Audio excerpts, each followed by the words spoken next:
لبيك لا شريك لك لبيك. Seorang yang tidak punya kaki sebelah bisa berangkat haji. Alhamdulillah ya Allah, saya bersyukur sama Allah dia bisa sampai ke tanah suci ini ya. Itu yang saya banggakan, dan suami saya orangnya kuat.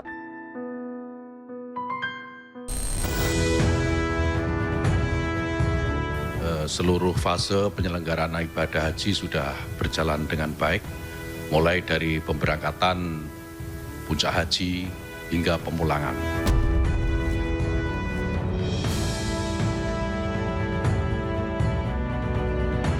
Paripurna memutuskan dilaksanakannya hak angket yang dibentuk panitia khusus untuk menyelidiki penyelenggaraan haji tahun 2024.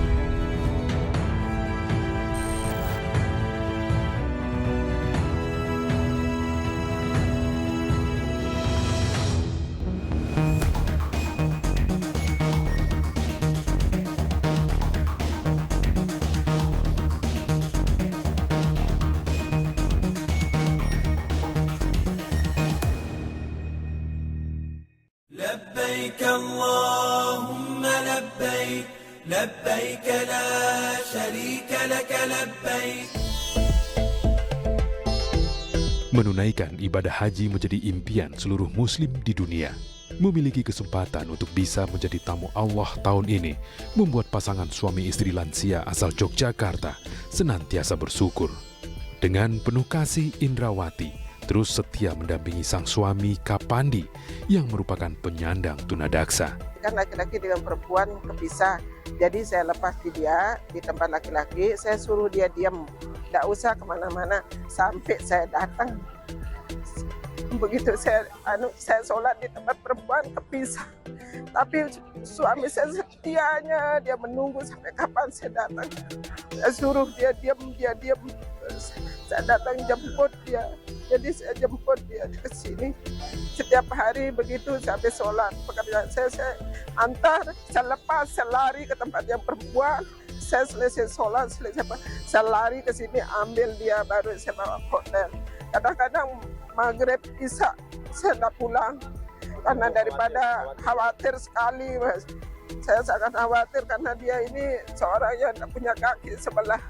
Bisa berangkat haji. Alhamdulillah ya Allah, saya bersyukur sama Allah dia bisa sampai ke tanah suci ini ya.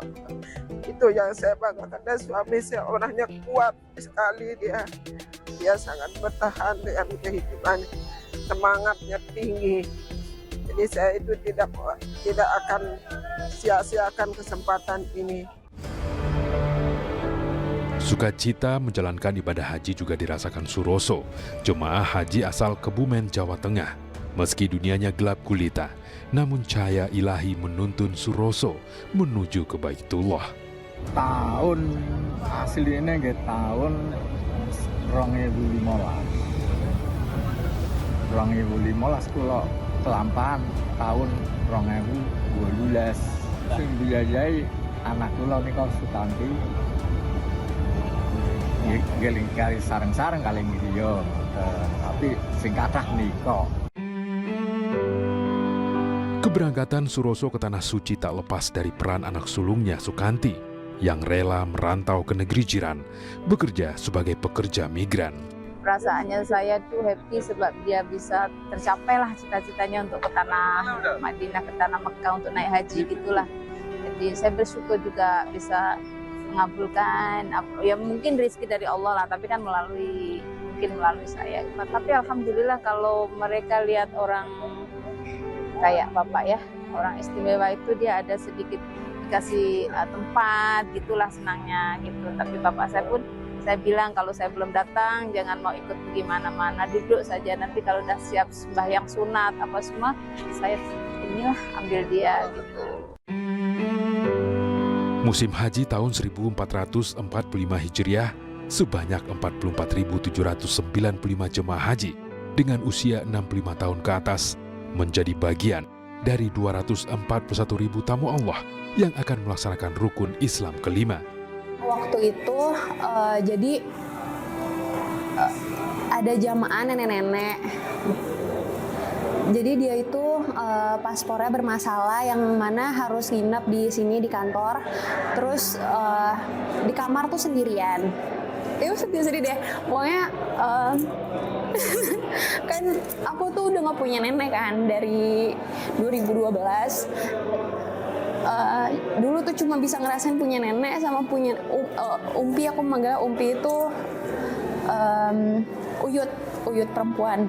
Jadi dari segi fisiknya mirip umpi aku, uyut aku, tapi aroma tubuhnya ingat sama nenek aku gitu loh. Jadi kayak di sini tuh kita yang khususnya aku yang nggak ngerasain punya nenek kakek lengkap, tapi aku di sini ngerasain punya nenek kakek lengkap, dan itu banyak banget gitu.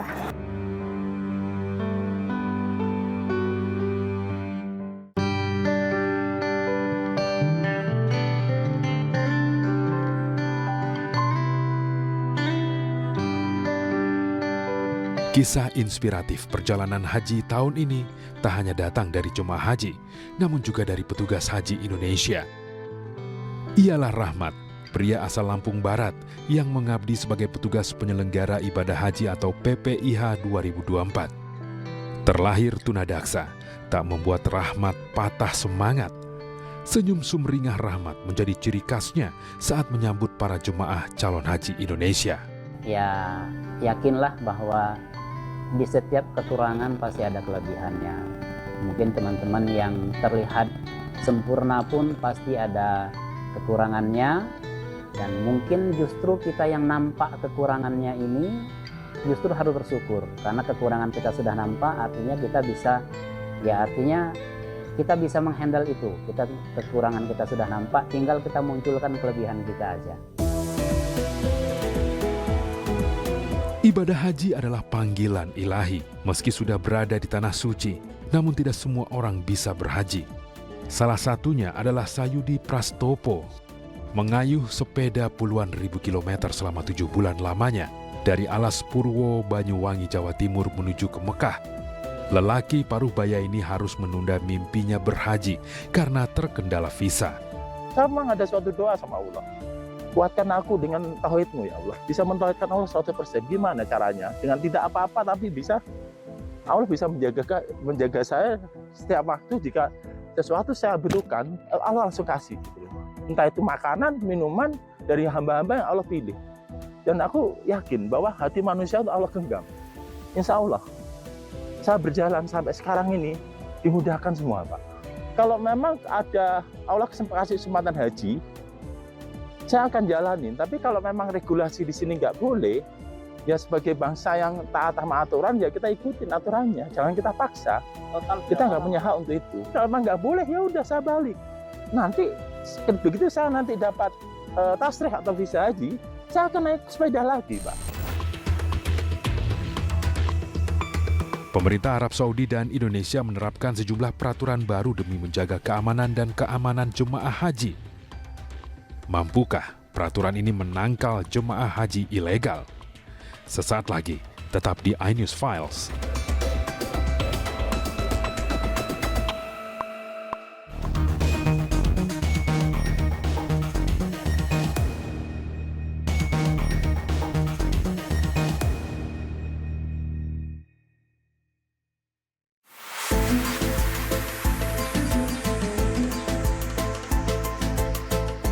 Berbeda dari penyelenggaraan ibadah haji tahun-tahun sebelumnya, tahun ini pemerintah Arab Saudi mengeluarkan kartu pintar atau smart card untuk dibagikan ke seluruh jemaah haji.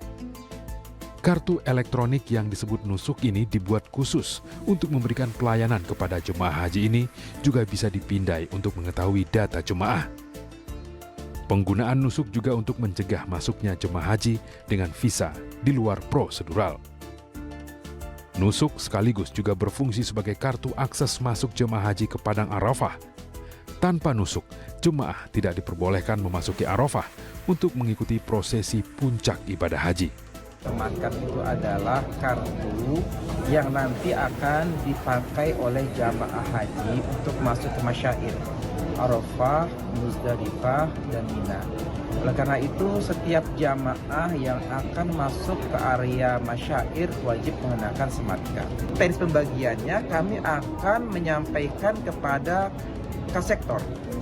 Dari Dakar kami akan menyampaikan kepada sektor yang akan nanti membagikan kepada ketua kloternya, dan ketua kloter kemudian membagikan kepada ketua rombongan, ketua regu, dan juga jamaahnya. Jamaah haji itu benar-benar memelihara dengan benar dan di tempat yang aman, yang dijamin dipastikan tidak hilang.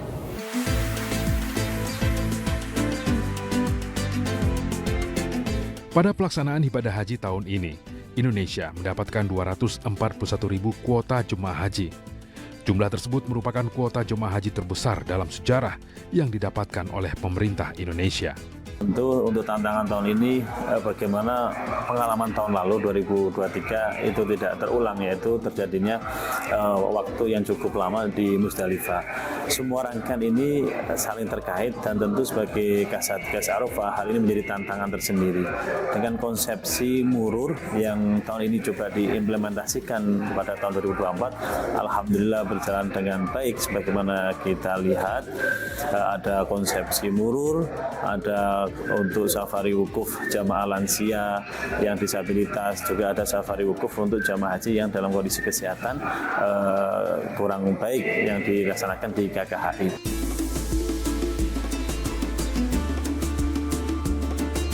Untuk mengantisipasi kepadatan jemaah haji saat mabit atau bermalam di Musdalifah, Kementerian Agama juga menyiapkan skema murur. Konsep murur ini lebih diutamakan kepada jamaah haji yang memang lansia, disabilitas maupun pengguna kursi roda, sehingga jamaah haji ini lebih nyaman, tidak banyak pergerakan saat dari Arafah langsung menuju ke Mina, hanya melintas saja di Musdalifah.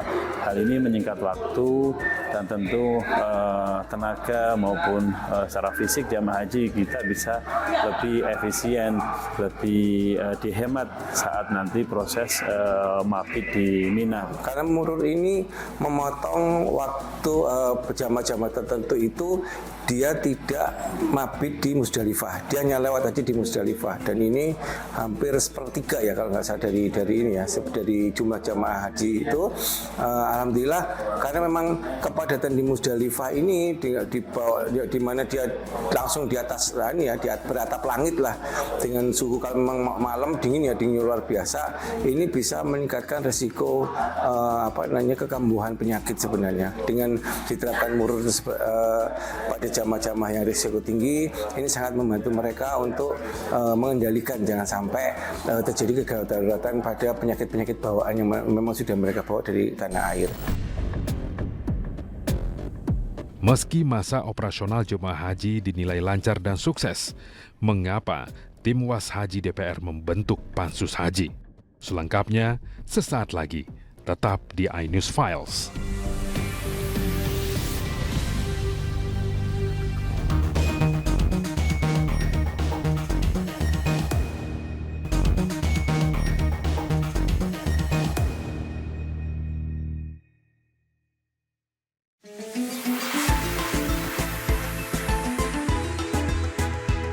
Ibadah haji bukanlah sekedar perjalanan spiritual untuk mendekatkan diri kepada ilahi.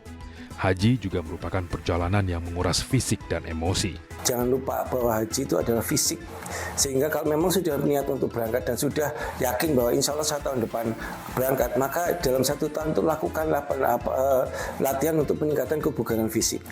Karena dengan latihan peningkatan kebugaran fisik itu menyebabkan akhirnya memperkecil ya. Kalau memang seseorang itu sudah mempunyai riwayat penyakit kronis, itu bisa ambang untuk kekambuhannya itu bisa meningkat. Jadi tidak gampang kambuh. Kalau di Madinah itu rata-rata kasus terbanyak itu hipertensi dan penyakit jantung ya.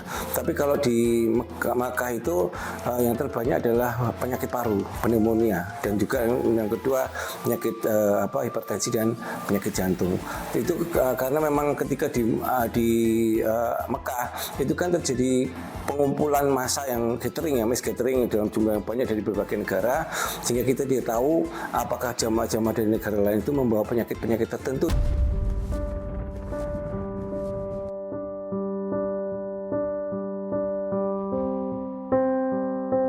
Tahun ini tercatat 44.795 jemaah haji berusia di atas 65 tahun atau hampir 21% masuk kategori lansia.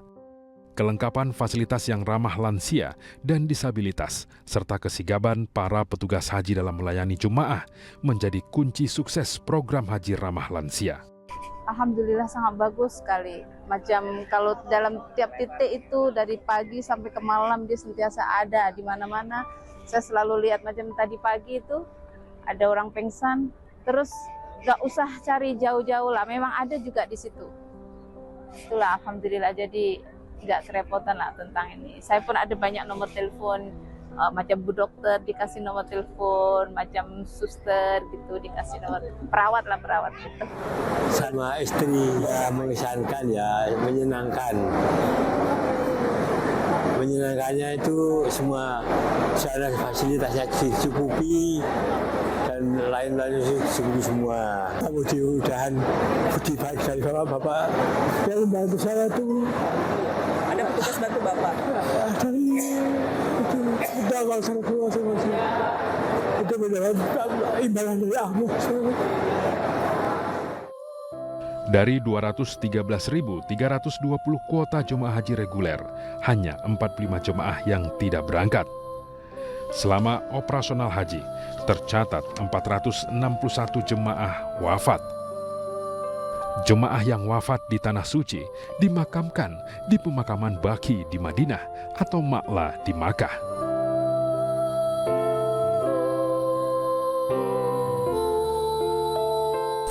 Seluruh fase penyelenggaraan ibadah haji sudah berjalan dengan baik, mulai dari pemberangkatan puncak haji hingga pemulangan. Perlu sampaikan bahwa puncak haji di Armusna yang dilakukan tanggal 14 sampai 19 Juni 2024 yang lalu, semua juga alhamdulillah berjalan dengan lancar.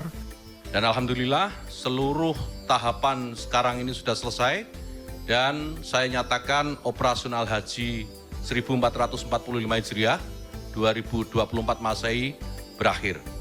Dalam waktu dekat kita akan segera menggelar evaluasi sekaligus memulai persiapan penyelenggaraan ibadah haji 1446 Hijriah atau 2025 Masehi tahun depan.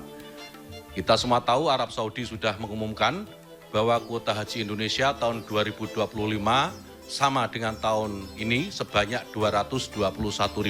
Secara khusus, rasa terima kasih juga perlu saya sampaikan kepada para petugas haji Indonesia atas dedikasi dan ketulusannya dalam memberikan layanan kepada jamaah. Terima kasih juga perlu kami sampaikan kepada seluruh jajaran Komisi 8 DPR RI yang terus memberikan saran dan masukan bagi perbaikan penyelenggaraan haji di masa-masa yang akan datang.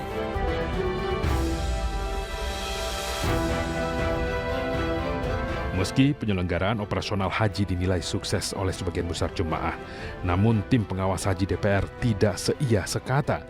Sejumlah catatan pun dilayangkan dan panitia khusus atau pansus haji dibentuk.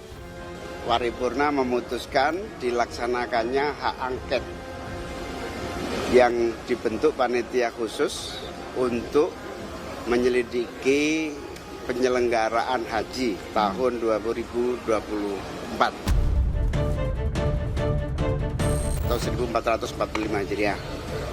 Mulai besok akan disusun roadmap kerja panitia khusus angket haji ini yang akan melibatkan nama-nama yang sudah ada tadi dari seluruh fraksi-fraksi yang ada di DPR yang akan bekerja dalam waktu secepat-cepatnya dan menyusun target-target agar kesalahan pelaksanaan haji tidak terulang-ulang di setiap tahunnya.